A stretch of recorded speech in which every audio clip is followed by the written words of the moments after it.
Hey, you guys, welcome back to another episode of In the End, There's Always a Disney God. Before we get into today's episode, y'all already know DisneyGod.tk. And not just DisneyGod.tk, but also subscribe to my blog, get you some merchandise, some merch at shop.disneygod.tk.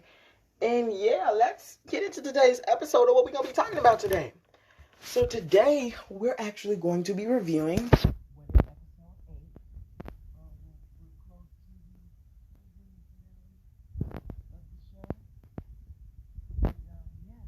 to get deep into the discussion. So, today's what if episode 8, it is about Ultron. And it's time for me to read in. Let me see what's going to go down. For all the loose plot threads dangling in the many worlds of What If, it was surprising to see this week's week's episode immediately pay off last week's cliffhanger. Ultron arriving on the scene with a full set of Infinity Stones. The murder robot is a dead set on fulfilling his programming and wiping out sentient life. So the only question is whether humanity has the will to stop him.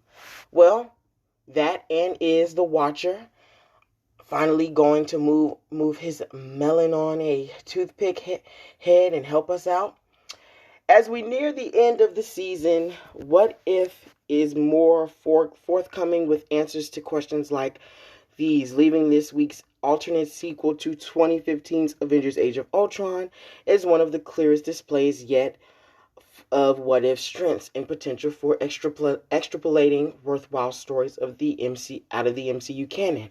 What If has done well at choosing specific interesting points to diverge from the stories we know, and continues that trend by explaining that this universe saw the Avengers fail to recover the vibranium android body that would become host to Vision, giving Ultron an organic, invincible shell with which to destroy all mankind.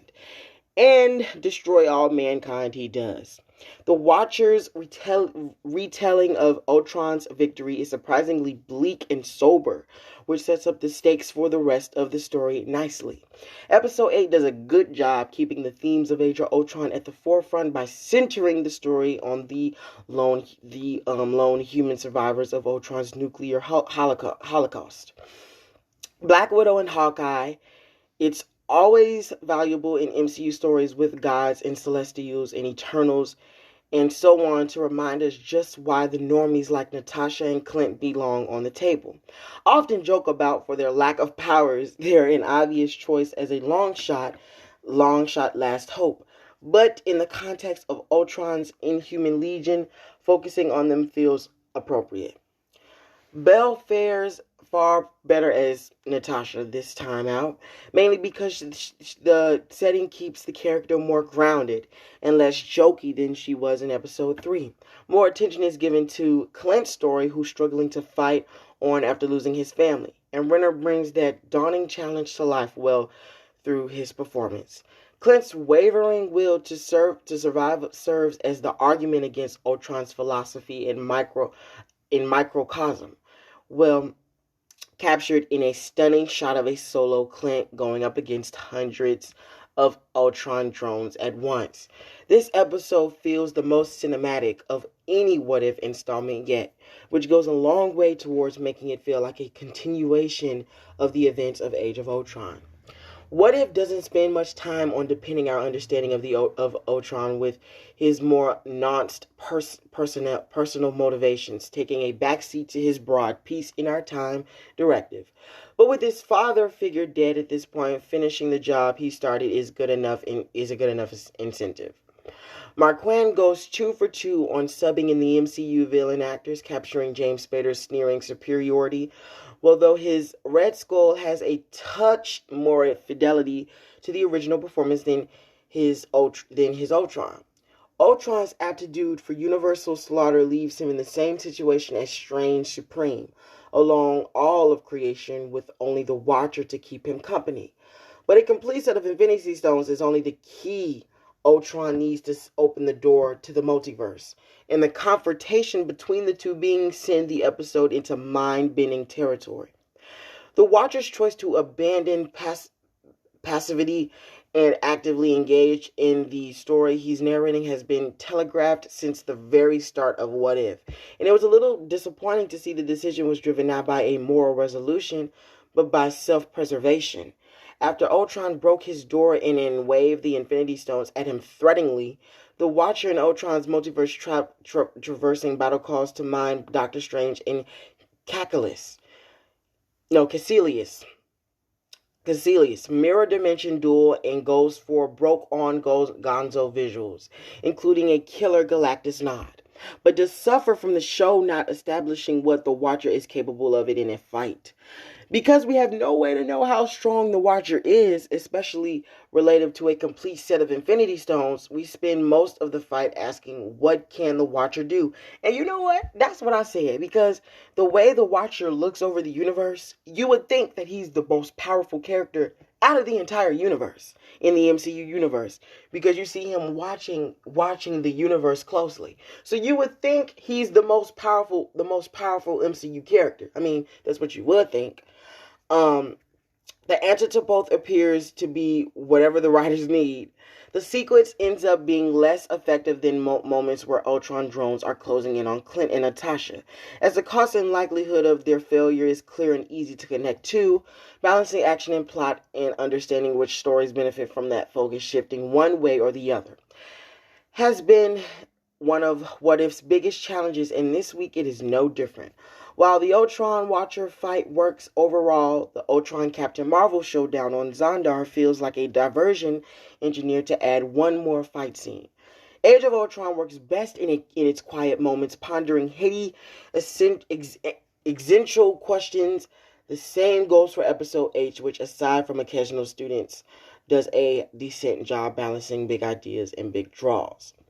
What If finds yet more success reviving a defeated villain in the true age of Ultron, giving the homicidal robot a chance to shine with a full complement of Infinity Stones at his disposal, while Ultron's discovery of the multiverse and the Watcher's breaking of the oath provide a fantastical confrontation. It's Clint and Natasha's more grounded story that really sells just how desolate a future with no free will would be. Yeah, episode 8 was pretty deep. Not gonna lie to y'all about that. It was definitely pretty deep. But yeah, you would think that What If would be, I mean, that the Watcher that I don't know if you guys seen the What If poster. But in the poster, the Watcher he's looking over the universe. And you would think that a person that is doing that, you would think, oh, they must have significant power. I mean, that's what any MCU fan would think. But, I mean, obviously he doesn't. Well, yes, it's just whatever the writer needs at this point. But thank you for listening in to today's episode. I hope you enjoyed it. Yeah, we're close to the series finale of What If. Well, let me make sure. Will What If have only one season? Will What If have a season 2? The season 2 premiere date and exact.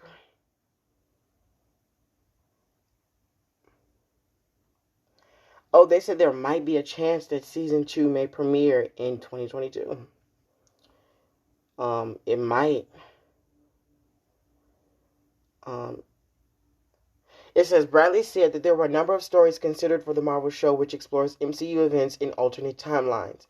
Bradley said some stories that weren't featured in season 1 will be considered for season 2. Well, the good news is that there is going to there's going to be a second season. That's what they're saying.